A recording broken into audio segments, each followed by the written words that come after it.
Sebenarnya kiriman itu bagus. Kiriman bagus kalau anak kos-kosan, Prof. Kalau anak kos-kosan, iya. Ini yang dikirim adalah pasir dengan air, Pasir dengan jumlah yang air. besar.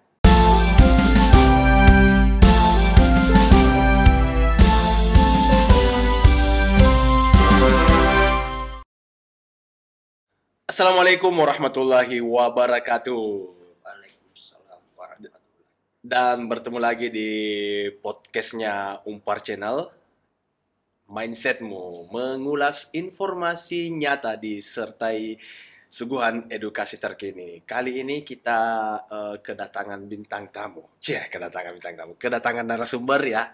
Hari ini kita ada Prof. Andi Nurdin selaku pengamat lingkungan. Jadi hari ini Prof ya, kita pertama-tama kami ucapkan dulu selamat datang Prof ya, di podcastnya kami ya, dan tim kreatif kita dari Media Center Universitas Muhammadiyah Parepare ya Prof ya. Jadi hari ini kenapa kita mengundang Prof. Andi Nurdin, karena ada sebuah hal yang mungkin urgent, terutama buat masyarakat Kota Parepare yang ingin kita bahas sedikit ya. Jadi beberapa hari ini Prof ya, kita diresahkan Betul. dengan kondisi kota kita, terutama persoalan air, bahkan banjir ini Prof. Nah, jadi ini yang kami dari tim kreatif itu tertarik untuk mencoba mengulas. Dan ini tentunya juga buat warga Parepare ya, khususnya ya, dan buat masyarakat Sulawesi Selatan, bahkan untuk nasional. Kita di sini akan mencoba memformulasikan apa sih sebenarnya hal-hal yang terjadi seputar dinamika banjir yang terjadi di Kota Parepare. Jadi kita sudah mengalami edisi kedua banjir ini Prof ya. Di beberapa hari kemarin setelah banjir edisi pertama, selanjutnya ada banjir edisi kedua yang sampai hari ini kami dari tim kreatif bahkan sering berdebat, kenapa sih bisa seperti ini Kota Parepare? Apa yang menyebabkan tahun ini Kota Parepare begitu gampang diterjang air? Apakah dia mau air kiriman atau air apa? Kita mulai dari mana dulu nih Prof? Dari persoalannya dulu, kenapa bisa atau apa penyebabnya ya? Saya kira bisa kita dari persoalannya dulu, sebab-musababnya. Sebab-musababnya, iya. Karena ya kemarin-kemarin atau kita bandingkan beberapa tahun yang silam, sebenarnya kan tidak seperti ini. Iya, betul. Baru ini. Baru ini. Ini beruntung betul. Beruntun, ya. Nah itu apa kira-kira dari sudut pandang Prof. Andi hal dasar yang menyebabkan? Ya. Jadi yang pertama itu adalah perubahan iklim. Perubahan iklim. Perubahan iklim itu di mana kita ketahui bahwa ini perubahan iklim bukan dari sisi waktu, karena iklim dari dulu kalau di Parepare atau di bagian Sulawesi Selatan pada umumnya itu antara bulan Oktober sampai April itu memang hujan. Nah, dari dulu begitu. Dari dulu begitu. Ya, April ke Oktober itu kemarau. Ya. Tapi sekarang ini antara April, Oktober dengan Oktober ke April itu curah hujan hampir merata. Hampir merata. Iya. Bahkan beberapa tahun terakhir ini warga Kota Parepare kita tidak pernah merasakan musim kemarau. Betul. Iya. Itu saya perhatikan sebenarnya 3 tahun terakhir ini. Ya. Itu kenyataannya seperti itu. Jadi ini struktur tanah, sebenarnya struktur tanah di Parepare itu mudah sekali meresapkan air. Tingkat porositasnya tinggi. Mengapa bisa seperti itu, Prof? Apa karena banyak tumbuhan atau apa tanah di kota kita? Memang struktur tanahnya seperti itu. Jadi kandungan liatnya kan kurang. Kandungan liat. Jadi ini sebenarnya kalau dalam kondisi hujan normal itu aman-aman saja. Nah sekarang ini persoalannya ada. Tapi yang kemarin malam banjir kedua hujan normal sih sebenarnya, Prof. Iya. Cuma lama. Iya. Cuma ya. Memang hujan normal, tetapi ini ada rentetannya dengan yang sebelumnya. Yang saya katakan bahwa sebenarnya walaupun intensitas hujan itu keras, Ya. tapi dia akan sampai turun ditangkap oleh permukaan yang dengan struktur tanah haus, yang kering, maka air itu daya resapannya turun, infiltrasi akan terjadi dalam jumlah yang besar. Kalau tanahnya memang kering. Tapi ini kan curah hujan ini hampir merata sepanjang tahun, berarti tanah itu jenuh dengan air. Berarti tanah sudah banyak mengandung air. Iya. Begitu maksudnya pemirsa ya, banyak mengandung air. Mengandung air. Jadi kalau datang resapan itu pasti berkurang. Diiringi dengan intensitas hujan yang tinggi itu semakin berkurang. Kalau resapan berkurang, infiltrasi berkurang, berarti aliran permukaan atau limpasan permukaan itu akan lebih besar. Inilah yang membuat banjir. Oh, jadi seperti ini mungkin analoginya, biar pemirsa di rumah bisa lebih sederhana memahami. Mungkin dia kayak tisu basah yang dibasah disiram air. Iya. Beda dengan tisu kering disiram air. Iya. Berarti tanah kita memang sudah basah dasarnya karena hujan yang bertubi-tubi. Iya, Prof ya. Nah, itu satu. Yang pertama. Kemudian yang kedua, persoalan yang kedua adalah alih fungsi lahan di Parepare dari lahan yang kosong atau lahan yang mana merupakan kegiatan usaha tani, sawah misalnya, berubah menjadi lahan pemukiman. Alih fungsi. Ini agak sensitif sebenarnya, Prof ya, kalau kita alih fungsi, karena dia terkait dengan pembangunan, Prof. Betul. Gimana nih? Iya. Nah, sekarang tapi alih fungsi lahan ini untuk Parepare susah memang untuk dihambat. Karena apa? Parepare itu kan kota. Mau tidak mau perkembangan pemukiman itu akan lebih cepat dari perkembangan pemanfaatan penggunaan lahan yang lain. Namanya kota harus ada pembangunan dong. Iya. Kalau tidak ada pembangunan bukan kota namanya. Iya. Kota itu menjadi serbuan. Artinya warga masyarakat dari luar masuk ke Parepare dengan adanya misalnya contoh kita lihat fasilitas pendidikan. Parepare kan mau menjadi kota pendidikan. Iya. Betul, Prof. Jadi ini akan menarik urbanisasi. Orang luar masuk ke dalam pasti butuh pemukiman. Di mana mau tinggal kalau tidak ada pemukiman? Nah, maka pemukiman berkembang. Di mana ini para pengembang ini artinya memang dia kurang memperhatikan drainase, satu, karena dia berdasar pada pengalaman masa silam. Drainase. Di garis bawahi pemirsa. Curah hujannya Parepare itu memang kan lebih banyak kemarau. Ya. Dulu memang begitu. Tapi 3 tahun terakhir ini sepertinya itu sudah jauh berubah. Nah, ini yang harus diantisipasi. Artinya perkembangan pemukiman oke, tapi kontrol terhadap pengembang ini harus jalan. Kontrol terutama persoalan drainase ini ya. Iya, drainase. Kemudian yang ketiga terkait dengan perkembangan pemukiman itu, saya perhatikan masyarakat Parepare, namanya yang di perumahan, utamanya ini perumahan ini kan berkembang belakangan ini. Iya. Nah, di situ ini ada cara berpikir masyarakat bahwa kan rata-rata perumahan itu kan lahannya memang sempit. Iya. Kayak saya 36. Ya, tipe 36. Ada bagian lahan yang tidak tertutup oleh bangunan. Tetapi ada bagian lahan. Ya, katakanlah istilahkanlah pekarangan. Tapi karena dia lihat sempit saja ini, sekali ditutup dengan semen. Oh iya, betul. Betul. Atau paling tidak ditutup dengan paving block. Iya. Itu kan mengurangi infiltrasi.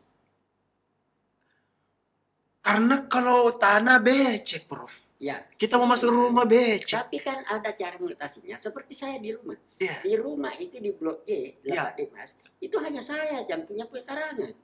Dan saya pelihara rumputnya. Pekarangan tanah? Iya. Oh. Jadi saya tidak banguni semua. Saya tidak tutup semua. Ya. Nah, ada juga memang dia tidak kena bangunan tapi ditutup dengan semen. Ada yang cor malah. Pemikiran saya seperti itu, Prof, masalahnya. Iya, Saya merasa kalau ada tanah, wah nggak keren, tidak modern. Ada tanah, kotor sepatu. ya. Oh Nah, iya. itulah artinya sikap dari masyarakat kita yang harus dirubah itu. Itu sangat tidak mendukung ini. Oh Artinya iya iya iya. sangat tidak mendukung kalau kita mau mengantisipasi ini banjir. Coba Bahkan ibaratnya. perumahan yang paling elit itu justru konsepnya tidak ada memang tanah, Prof. Mulai Iya. dari pintu masuk, Nah, portal iya. memang sudah papin blok semua. Iya, Ah, iya iya. perumahan. Kan rata-rata begitu. Iya. Termasuk juga artinya perumahan rumah-rumah pribadi yang memang dari dulu atau yang dibangun sendiri kan begitu juga. Pada umumnya tutup semua itu. Tutup semua sembarangan. dengan alasan biar bersih, Biar bersih. biar tidak bau. Iya. Iya iya, iya. Tidak Dan becek. memang mudah kalau kita artinya pemahaman kita tentang bersih hanya sebatas itu. Kan pare-pare memang anginnya kencang. Iya. Apalagi yang bagian ketinggian. Iya. Kalau dibuat seperti itu, datang angin, dia bawa itu sampah, kan bersih kan? Tidak repot lagi itu penghuni. Oh iya iya iya iya iya iya. Iya. Begitu begitu cara Tapi berpikir. dampaknya luar biasa.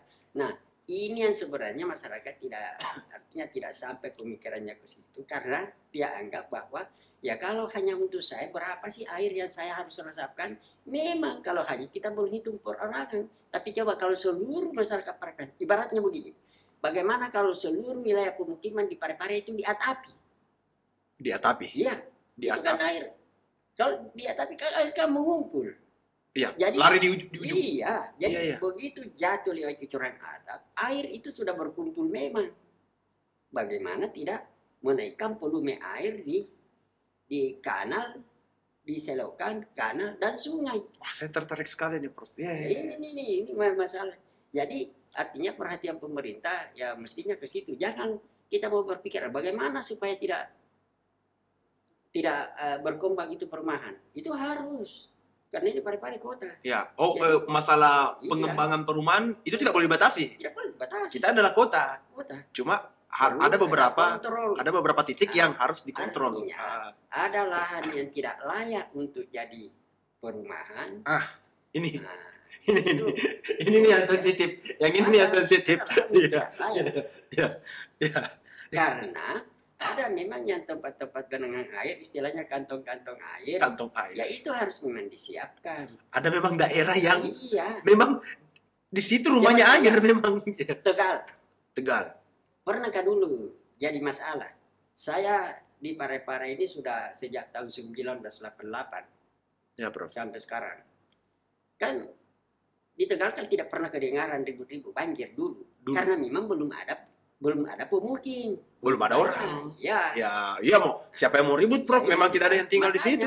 Kan tidak jadi masalah itu. Jadi tidak jadi masalah ya. Kalau misalnya banjir, kalau tidak ada pemukim, tapi persoalannya sekarang adalah ini pemukim penduduk Parepare kan semakin padat. Iya. Tinggal di sana. Nah, Menjadi masalah. jadi masalah. Iya. Nah, itu yang kedua. Yang ketiga, yang memicu banjir Memicu. adalah perkembangan lahan, alih fungsi lahan dari lahan kosong yang sebelumnya semak belukar atau berhutan jadi kebun jagung. Itu Kenapa kebun jagung, Prof? Iya, itu jagung daya erosinya sangat tinggi dan aliran permukaan yang dihasilkan itu sangat besar. Karena apa? Kan di bawah jagung itu dibuat terbuka, tidak ada land cover, tidak ada tutupan lahan. Jadi air jatuh ya langsung. Nah, dan lahan jagung itu pada umumnya setelah di samping bersih, kemudian tidak ada seresa di atasnya yang akan jadi faktor penghambat air mengalir. Lahan jagung itu. Dan jagung jadi leluasa. Nah, itu. Dan lahan jagung kita di sini daerah ketinggian rata-rata lahan jagung. Justru itu dengan topografi yang seperti itu semakin alih fungsi lahan ke lahan jagung. Dari semak ke lahan jagung. Dari semak, dari belukar menjadi usaha tani jagung. Kemudian topografinya lagi seperti itu. turun hujan, faktor yang menghambat itu untuk terjadinya aliran permukaan itu berkurang, semakin menurun. Beda dengan pada waktu dia masih semak belukar. Kan ada lapisan, istilahnya kalau di kehutanan itu lapisan susunan tajuk, daun-daunan yang lebih tinggi, air jatuh, ditangkis, ditahan oleh daun-daunan yang lebih rendah. Di situ lolos lagi, di bawah di permukaan tanah ada rumput. Sekarang kan Los. Ya. Jadi memang lahan kita cocok sih untuk jagung secara geografi mungkin, tapi mungkin secara apa kontur untuk Ya, seluruh memang pare-pare. harus. Pokoknya ini pare-pare, karena begini persoalannya. Kan di bagian hilir itu pemukiman. Hilir Barangkali pemukiman. iya, seperti di Iya. pinggir Di kiri bak- kanan ya. Sungai Jawi-Jawi. Ya, Ini yang perlu diantisipasi. Kalau di daerah lain itu tidak menimbulkan masalah, di Pare-Pare menimbulkan masalah dengan kondisi seperti itu. di daerah tetangga Ya, ada tetangga. itu bukan problem, Iya, bukan problem. tapi bagi kita di Bagi Pare-Pare kita itu problem. karena Karena? karena pusat pemukiman, kota padat. Padat. Jadi air itu Air itu artinya walaupun naik misalnya ya, kalau sudah masuk di rumah setinggi betis itu kan sudah masalah, Bro. Iya, di naik pemukiman. menutup tehel saja sudah masalah, sudah kotor. Iya. Oh ya, jadi itu ya beberapa basic, beberapa dasar Iya, pokok permasalahan yang menyebabkan kota kita sering dikirimi air. Terus sebelum kita lanjut, Prof, ada sih beberapa pendapat netizen ya yang berbeda. Ada yang bilang gini, bro, kita itu banjir karena kiriman dari kabupaten sebelah. ya, Ada juga yang menyalahkan posisi pembangkit listrik tenaga bayu di ketinggian ya, di sebelah timur kita. Ya. Oh, ada juga yang menyalahkan pemukiman yang semakin padat. ya. Di antara pendapat-pendapat netizen ini kira-kira yang mana nih yang masuk akal, Prof? Masuklah ke faktor yang keempat. Persoalan das. Pare-Pare ini dibentuk oleh pola aliran yang disebut dengan daerah aliran Sungai Karajai. Ini sungai utama. Iya, Sungai utama. Iya. Sungai Karajai. Salah satu anak sungainya kan Sungai Jawi-Jawi. Jawi-Jawi. Ini harus kita maklumi, kita harus pahami bahwa ini das Karajai ini, wilayah das itu lebih banyak wilayahnya yang ada di Kabupaten Sidrap ketimbang yang ada di Pare-Pare. Ini sungai Iya. Karajai. Iya. Hulunya di mana kira-kira nih hulunya nih, Prof? Hulunya di bagian Sidrap. Bagian Sidrap. Iya.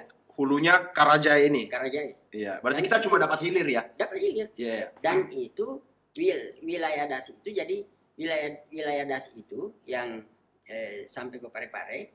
Iya. Itu sebagian besar wilayah das Karajaya ini, daerah tangkapan hujannya, Iya. itu lebih banyak di Sidrap.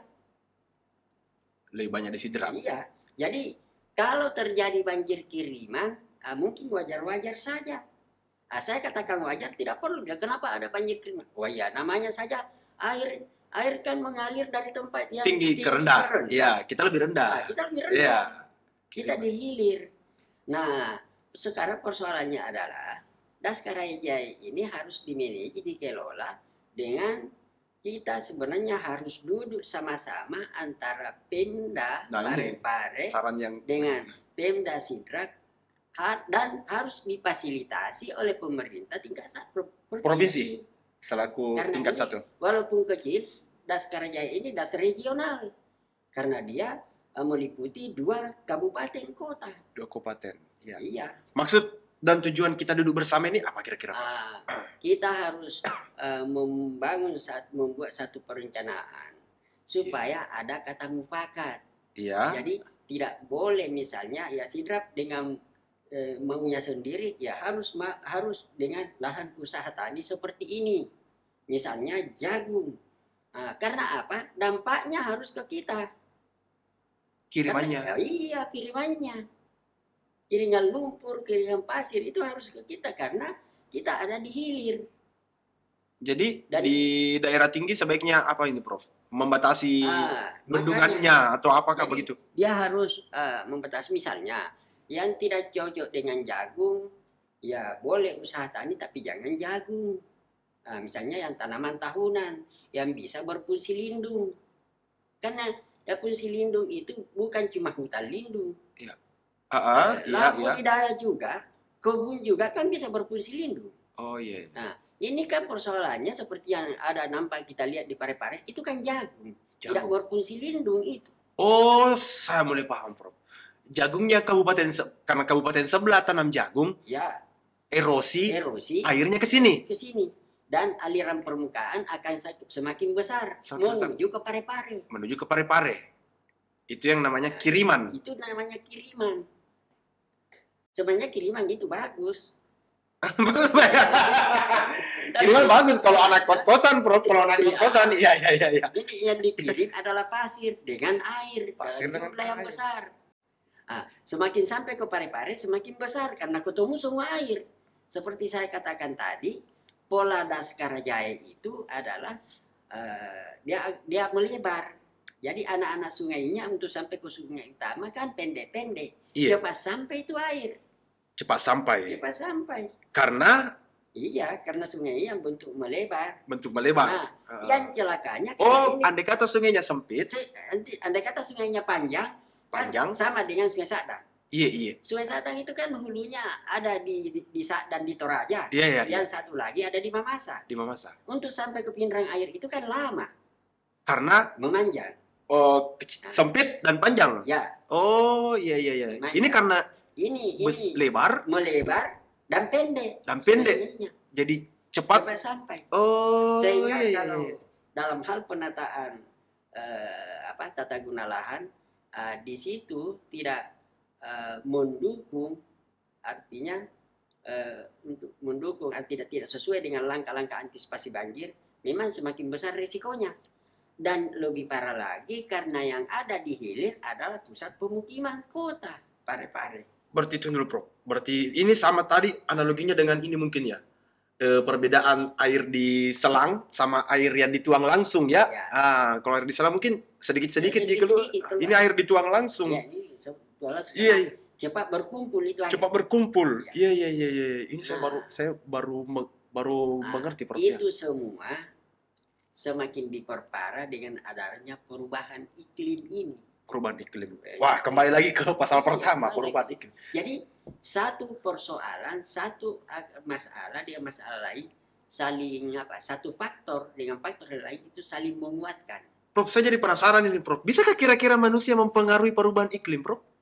Oh, enggak bisa. Oh, siapa tahu ada langkah-langkah yang bisa dilakukan manusia agar iklim bisa berubah. Tidak bisa.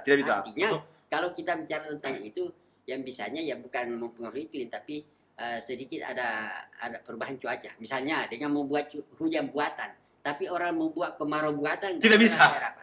Iya. Kalau hujan buatan ada. Hujan buatan ada. Kalau kemarau buatan, kalau kemarau tidak buatan, bisa. Tidak bisa. Oh, memang sudah aturan dari sononya memang. Iya, dari langit memang. Iya. Nah, makanya yang saya akan dalam hal ini untuk mengantisipasi banjir semenjak Pare-Pare, ya memang kita harus meningkatkan, harus manusia penghuni kota Pare-Pare ini ya haruslah berakhlak terhadap alam. Wah, ini yang rumit, Prof. Pemirsa, ini berakhlak terhadap alam. Iya. Bagaimana maksudnya nih, Prof? Berakhlak terhadap alam ini. Contoh. Kita tadi bicara tentang bagaimana penghuni pemukiman di Pare-Pare. Iya. Yang mana karena sempit lahannya tutupi semua dengan itu kan tidak berakhlak terhadap tutupi biar keren bersih. Iya. Karena ini air, memang air mau meresap ke dalam tanah. Kemudian memang itu penting karena kalau tidak ada air yang meresap ke dalam tanah, pembentukan air tanah itu akan berkurang. Tanah kering. Iya, kita kan kewalahan juga kan. Iya. Kalau tidak ada air tanah, dari mana kita mau? Kita tidak bisa selamanya bergantung pada air hujan. Nah sekarang ini kan di Pare-Pare juga bagian kota bawah itu kan banyak ya dulunya sumber air, mata air keluar mati sekarang karena infiltrasi berkurang, resapan berkurang. Orang pada papin blok, iya. parkiran, lahan. Itulah. Jadi ada ini pemerosotan akhlak terhadap alam ini yang sebenarnya di Parepare itu harus kembali dihidupkan, dibangkitkan. Kita harus berakhlak. Berakhlak terhadap alam. Termasuk itu artinya kalau misalnya ada regulasi, ada kebijakan dari pemerintah misalnya yang mengatur bahwa lahan ini tidak boleh jadi pemukiman, ya harus diikuti dong. Tidak bisa kita bahwa ini kan, jadi sebenarnya tidak salah kalau misalnya ada aturan, katakanlah misalnya aturan dari ada perda bahwa sama dengan menebang pohon. Orang masyarakat kan bisa, ini kan pohon saya sendirian tanam, saya pemiliknya, lahannya juga di saya. Kenapa tidak bisa ditebang? Kenapa kita harus minta izin? Saya kira itu tidak bisa kita berpikir seperti itu. Ini bagian dari akhlak terhadap alam. Akhlak terhadap alam. Iya. Jadi kita harus lebih apa lagi ya? Lebih meningkatkan sensitif kita terhadap alam begitu. Betul. Mungkin maksudnya Bro. Kita pahami mungkin. Ini buat pemirsa di rumah yang menonton kita ya. Jadi siapa tahu ada yang mungkin bingung. Ini kita membahas apa sih? Kita membahas tentang manajemen ya, manajemen menghadapi banjir ya seperti itu. Nah, kita melangkah ke persoalan berikutnya, Prof. Ya. Kira-kira, nah ini nih yang paling penting nih yang mau ditahu sama pemirsa di rumah. Kira-kira apa sih solusi konkret ke depannya buat kita Kota Parepare biar tidak was-was lagi kalau hujan, Prof? Nah, saya akan mulai dulu dari apa yang berkembang di masyarakat. Iya. Karena banyak informasi saya dapat yang menyalahkan itu persoalan AMDAL. Bahwa para pengembang di Parepare itu, developer di Parepare, itu tidak patuh terhadap itu, tidak punya AMDAL. Dia tidak memulai proyeknya, memulai usahanya, memulai kegiatannya dengan AMDAL. Saya pikir ya memang tujuannya AMDAL itu. Tetapi satu, pengembang yang ada di Parepare dengan volume seperti itu, sepertinya memang belum kena wajib AMDAL. Satu. Yang kedua, walaupun misalnya tidak kena wajib AMDAL, ada kajian lain di bawahnya AMDAL itu sebenarnya kena. Saya tidak tahu apakah para pengembang melaksanakan itu apa tidak. Iya. Ini kan saya kira ya bagaimana ya manajemen yang diberlakukan oleh pemerintah daerah. Bagaimana birokrasinya? Birokrasi kan mestinya aturan itu harus ditegakkan. Tetapi begini, dari pengalaman yang saya lihat. Iya, Prof. Itu AMDAL itu adalah tuntunan dalam hubungannya dengan pengelolaan lingkungan. Tuntunan dalam kaitannya dengan seperti yang saya katakan tadi, kita harus berakhlak terhadap lingkungan. AMDAL itu walaupun ada, kalau apa yang diharapkan, apa yang direkomendasikan dalam AMDAL itu tidak dilaksanakan, contoh paling tidak setiap 6 bulan, ya sekali dalam 6 bulan itu kan harus dilakukan pemantauan.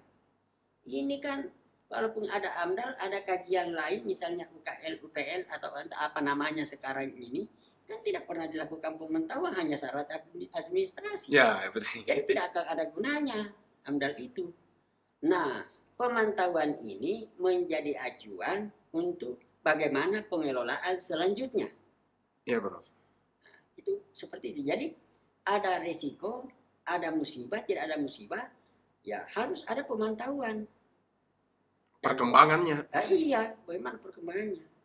Jadi, saya kira itu. AMDAL itu penting, tapi tidak berarti bahwa kalau ada AMDAL, langsung permasalahan itu tuntas teratasi secara 100%. Itu tidak begitu. Kalau tidak dilaksanakan, saya katakan bahwa AMDAL itu ibaratnya itu kitab sucinya itu proyek yang mulai dari prakonstruksi sampai pasca konstruksi. Ya. Jadi ini harus dituntun, dan tuntunannya itu ada di apa yang direkomendasikan AMDAL itu. Tapi sekarang kan tidak seperti itu. Makanya saya mengatakan bahwa oh ya bagaimana namanya AMDAL kita sekarang itu istilahnya Pak Oto Sumarwoto, saya cuma meminjam istilah itu AMDAL-AMDALan. AMDAL-AMDALan. Iya, sebatas memenuhi syarat Yang penting memenuhi perizinan. Ya. Dan kan tidak menutup kemungkinan banyak jalan lain supaya bisa jadi mencapai izin. Perlu AMDAL itu, tapi ya harus dilaksanakan itu AMDAL apa yang direkomendasikan. Nah, kemudian selanjutnya langkah konkret. Parepare ini kan kota. Iya. Nah, saya begini, bahwa untuk mengurangi aliran permukaan, iya, yang sebagaimana yang kita katakan banjir itu kan aliran volume air yang mengalir di permukaan tinggi besar. Iya. Nah, kalau dia di bawah bukan banjir dong namanya, kalau di bawah tanah ya. Jadi kalau misalnya palung sungai sebegini melewati itu kan namanya banjir. Oh ya. Oh iya. Kalau ketinggian sungai begini, air begini berarti banjir. Lebeng istilah orang Parepare. Bagaimana mengurangi itu? Bagaimana artinya untuk mengantisipasi itu? Maka yang harus ditingkatkan adalah infiltrasi, resapan air ke dalam tanah. Itu tadi dengan pekarangan ditutup semen, dicor, paping blok, itu kan menaikkan aliran permukaan, limpasan permukaan, runoff istilahnya. Iya. Nah, itu mendukung banjir, proko banjir itu. Nah, sekarang supaya ini limpasan permukaan, aliran permukaan tidak besar, tingkatkan infiltrasi. Dengan cara apa? Ya pertama, jangan lahan yang kosong, pekarangan masyarakat, jangan tutup semua supaya ada resapan air. Mungkin pikirannya begini, Prof. Sana tanah luas tidak ada punya hutan. Betul. Tidak tapa pimblo. Betul. Tapi kayak ini Parepare kan pemukiman. Itu tanah luas, tapi tanah yang tertutup pemukiman luas juga, dan akan ke depan semakin luas. Dan ke depannya akan banyak begitu. Iya, betul Prof. Jadi kalau saya begini, mestinya ada regulasi yang mengatur bahwa semua unit rumah, satu unit rumah di Parepare itu harus punya bak resapan air. Bagaimana dengan fungsi RTH, Prof? Yang harus ada di perumahan? Kan saya dengar kalau perumahan harus menyediakan RTH lahan luas minimal untuk nongkrong warga perumahan atau itu kan persoalan, memang harusnya seperti itu, tapi kan ini kan persoalan lahan. Nah, di pemukiman tipe kota itu yang menjadi lahan itu begitu, itu masalah. Di mana kita mau ambil lahan, memang harusnya ada seperti itu. Harusnya ada. Dan memang aturannya harus ada, Bro. Iya. Ada RTH, ada ruang 20% dari seluruh area perumahan untuk menjadi ruang terbuka. Sekarang begini. Jadi ini kan perubahan sudah terlanjur berproses, berkembang kan? Iya, Bro. Mestinya itu aturan itu include dengan aturan isi membangun. Nah, jadi setiap rumah harus ada bak untuk resapan air. Coba bisa kita bayangkan, kalau satu unit rumah saja, satu unit itu punya bak penampungan misalnya volumenya 1 kubik, itu kan dalam satu musim bukan cuma 1 kubik yang bisa diresapkan air. Iya. Karena kalau tertampung, meresap lagi, sudah itu datang lagi. Ada lagi masuk di situ. Iya. Nah, ini akan mengurangi. Memang kalau kita menghitung, ya kalau saya sendiri apa artinya? Ya memang tidak akan berarti kalau hanya satu orang. Nah, ini harus diberlakukan secara umum. Jadi apakah itu bangunan perkantoran, industri, misalnya gudang, pabrik, perubahan, harus punya itu. Punya lahan yang ada tanahnya, tanah memang bukan lahan, tidak ditutup. Kan kita hanya mau membuat rongga saja, sama dengan kalau kita membuat septic tank. Septic tank. Dia kan meresap septic tank itu ya. Dindingnya hanya dibuat supaya tidak longsor, dan dasarnya tidak disemen. Supaya air bisa meresap. Nah, nanti kelebihannya itu dikasih saluran pembuangan ke got, ke selokan, kalau misalnya penuh. Dan itu bagian atasnya ditutup. Jadi bisa sebenarnya dibuat di dalam rumah, misalnya di bawah ruang tamu, buat seperti itu, boleh. Nah, air dari cucuran atap ini, itulah yang harus disambung pipa ke situ, supaya air masuk di situ, nanti penuh baru terbuang. Jadi tidak terbuang semua. Oh, iya, Prof. Dibuat di Jadi pekarangan, itu boleh. ujungnya talang air Ya, harus ada ke situ, ke situ.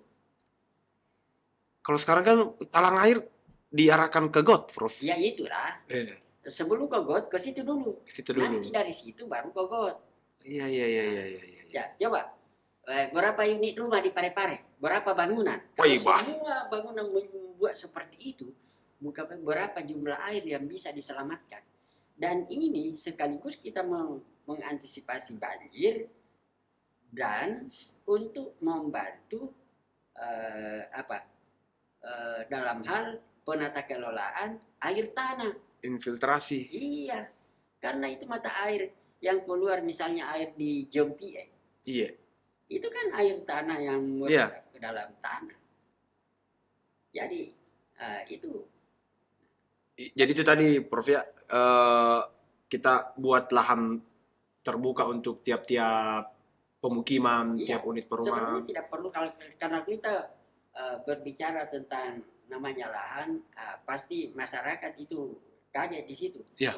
Untuk rumah saya sudah ini hanya 6x12. Iya, di mana lagi saya mau taruh? Itu kan bisanya di pekarangan atau di bawah ruang tamu, dibuatkan rongga seperti itu, di garasi. Sebenarnya septic tank itu fungsinya mirip-mirip dengan itu. Ya. Tetapi kalau septic tank kan biasanya dibuat supaya tidak meresap, karena kalau itu meresap, kalau terjadi resapan kan cepat mati itu bakteri, karena dia akan ada waktunya kering itu bak di dalam. Nah, untuk supaya bakterinya subur, lebih baik kalau dibuat jangan sampai meresap habis airnya. Habis airnya. Iya. Jadi mirip septic tank. Mirip itu.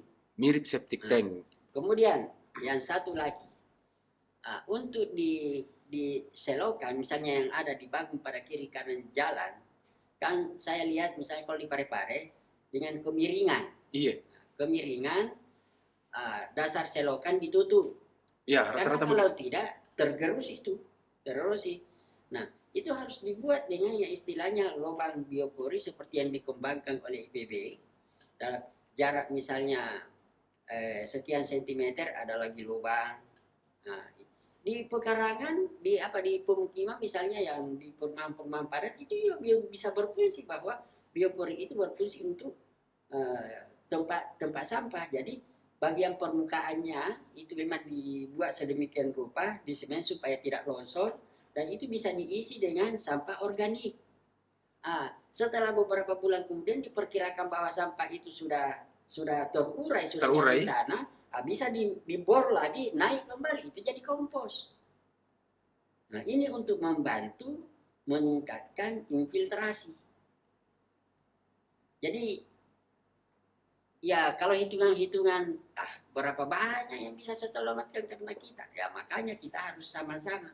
Pokoknya kesadarannya datang dari masing-masing. Iya. Dan saya kira ya memang harus ada regulasi yang mengatur itu. Betul sekali, Prof. Cuma ini begini, Prof. Warga Parepare itu dihadapkan sama persoalan begini. Apa yang saat ini, dengan kondisi yang saat ini, yang sudah terlanjur kita dihantam banjir, apa hal konkret yang bisa kita lakukan biar kedepannya kota kita lebih aman? Nah, ini khususnya mungkin bisa buat pemerintah kita, buat apa? Apakah kita harus mengeruk sungai atau apa begitu, atau reboisasi atau apa? Ya, kalau reboisasi itu kan sebenarnya kita sudah pahami sejak dari dulu. Iya. Tetapi tidak berjalan optimal. Regulasinya juga saya kira aturan di Pemda itu juga sudah jelas, sudah ada itu. Hanya tidak berjalan dengan bagus. sesuai dengan apa yang diharapkan. Nah, itu satu. Jadi saya kira itulah yang saya bilang tadi, harus dipilah-pilah nanti yang tidak cocok untuk perumahan jangan dijadikan perumahan. Kalau seharusnya dihijaukan ya dihijaukan. Kalau itu lahan milik ya silahkan pemiliknya mengelola, itu jangan dialihfungsikan jadi perumahan. Kalau dikelola misalnya jadi kebun, jadi apa kegiatan usaha tani, tapi yang harus berfungsi lindung, jangan tanaman semusim. Berfungsi lindung. Iya, Ini yang digaris bawahi, harus tanaman yang berfungsi jadi, lindung. Yang berfungsi lindung itu yang bisa mengurangi, meningkatkan infiltrasi dan menurunkan aliran permukaan. Nah itu dimaksud dengan berfungsi lindung. Ini jelas artinya kenapa dikatakan berfungsi lindung, karena kalau pengelolaannya dilakukan seperti itu kan melindungi kelangsungan atau tata air. Nah itu satu. Jadi penghijauan dan reboisasi itu tetap dibutuhkan. Kemudian terkait dengan pengorukan, ini boleh-boleh saja. Tapi kita lihat artinya kondisi yang ada sekarang. Nah, misalnya pada tempat-tempat yang sangat berisiko, bisa dibayangkan kalau air itu sampai naik beberapa meter di atas jembatan. Iya bro, betul. Jadi itu kan harus dipikirkan kalau kita melakukan pengerukan.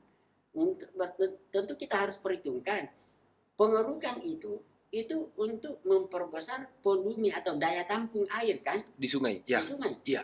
Nah, kira-kira bisakah itu sungai dikeruk untuk bisa menampung supaya air yang setinggi ini ya jadinya turun? Saya pikir kurang menggigit itu untuk menyelesaikan persoalan.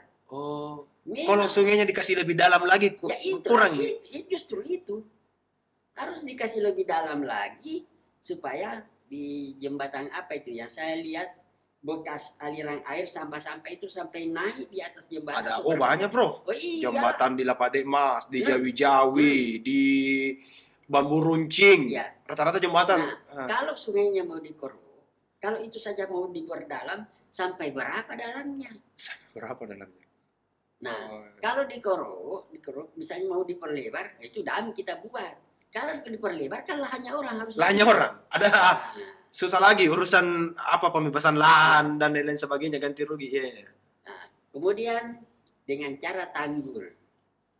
Ya, sampai di mana batas yang harus ditanggul? Dan tanggulnya itu harus tinggi bagaimana? Itu biayanya kan sangat besar. Tanggul. Jadi barangkali memang ada tempat-tempat yang harus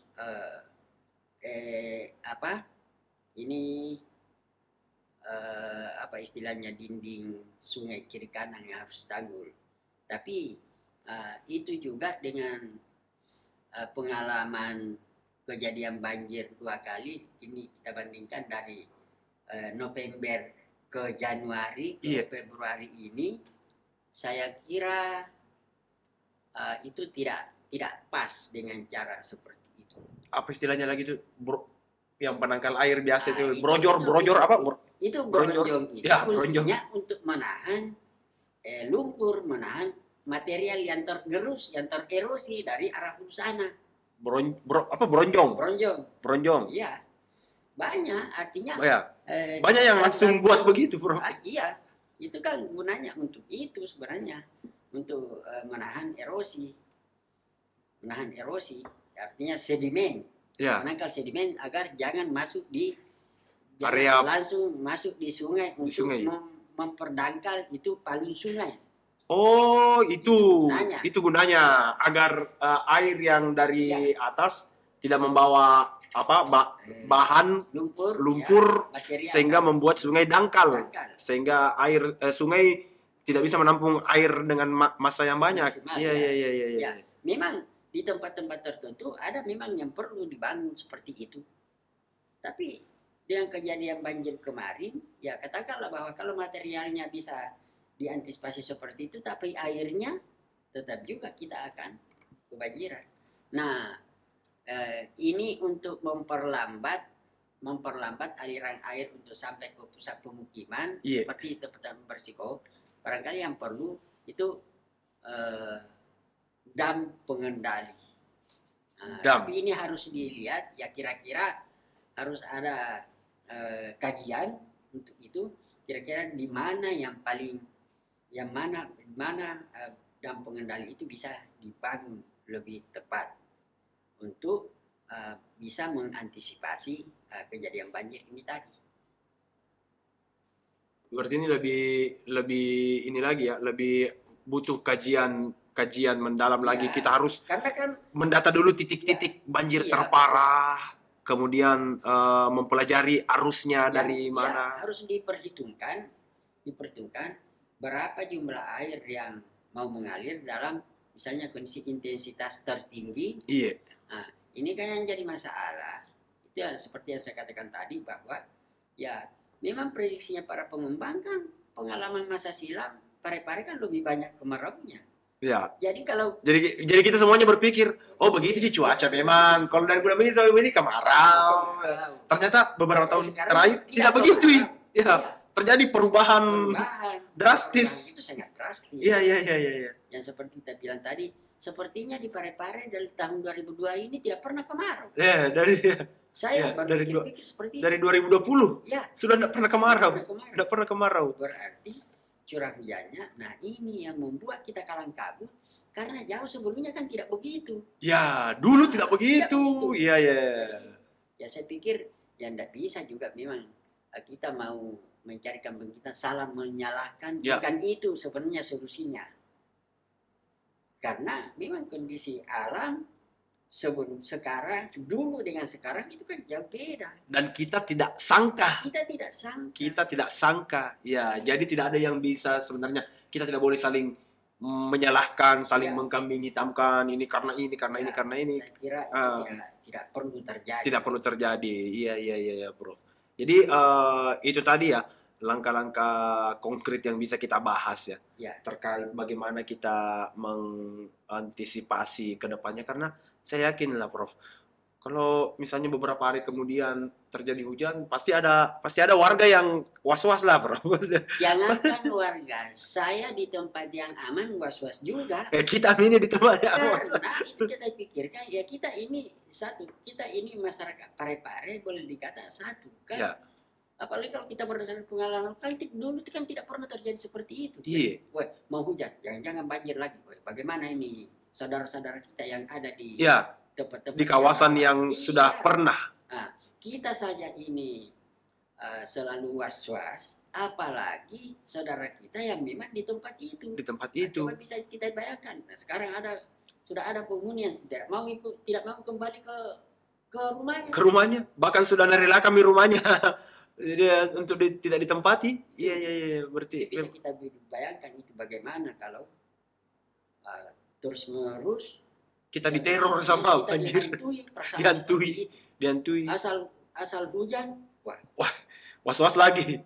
Iya, Bro. Jadi itu tadi pemirsa ya, beberapa pembahasan singkat kita dari tim kreatif Mindsetmu dengan Prof. Andi Nudin selaku pengamat lingkungan yang mungkin bisa menyimpulkan beberapa hal, terutama tentang kondisi kota Parepare kita dan bagaimana kira-kira langkah konkret kita ke depannya, Prof ya. Minimal kita mulai dari hal-hal yang kecil, misalnya menjaga lahan kita atau membuat apa tadi istilahnya Prof, bak yang tanah itu. Bak penampungan resapan air.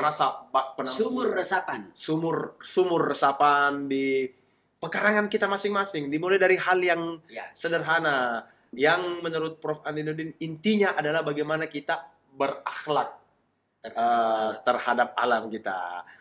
Baik pemirsa sekalian, mungkin sampai di sini dulu ya dialog kita dengan Bapak Prof. Andi Nudin ya, selaku pengamat lingkungan, dan mungkin insya Allah kita akan bertemu lagi di edisi selanjutnya dari Mindsetmu. Jangan lupa tetap selalu subscribe ya kita, biar bisa mendapatkan informasi-informasi terupdate dari Unpar Channel. Terima kasih. Wassalamualaikum warahmatullahi wabarakatuh.